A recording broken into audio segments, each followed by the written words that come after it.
All right, now this Rick Chow, Cyrus Belton, carmack-belton. Another one of those try to divide America type cases, right?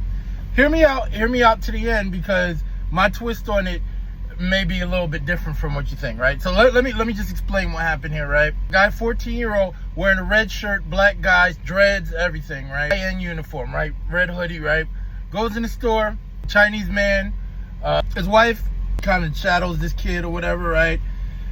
They see that he's taking some water, and he ends up putting it back, right? They didn't see him put it back. They thought he stole it. So he comes back, gets his bag, right? They thought he stole something. They say, hey, come here. They go outside, and then this guy takes off. He starts running, right? What happens from there, right? Okay, so here's the thing, right?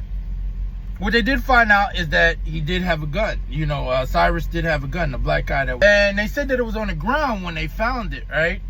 And what the Chinese man said is, look, he pointed the gun at him, and he pointed the gun at my son, you know, because his son and him followed outside, and I shot him, right?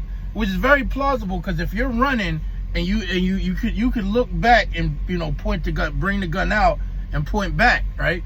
So it's very plausible that, and people were saying that because he had a gun, you know, that's the whole story, right? Now, here's why I say this is politicized, right? Because what they could have done, right, is they charged him with murder, right? If they really wanted to get him, they would have charged him with involuntary manslaughter or manslaughter, right? Because the guy was no longer a threat, right? The teenager was no longer the threat, so then they shot him in the back, right?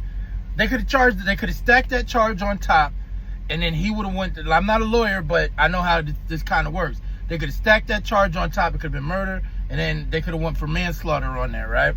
They didn't do that because they didn't really want him. They didn't really want him to go to jail, right? The prosecution probably they purposely did that so this guy would get off. Because yes, he would have been guilty of manslaughter, 100%. There's really no doubt in my mind. So yeah, so that's why this is a national case now, because he would not have gotten off of a manslaughter charge, right? And this is something that that they can use, saying that, you know, during the midterm, saying, oh, we're the party that defends against racism and whatever, right? It's racist down here, so we have to change this right here, and blah blah blah blah blah, whatever. And would have been open and shut if it was manslaughter, but because they made it because they charged him with murder, he got off. Have a nice day.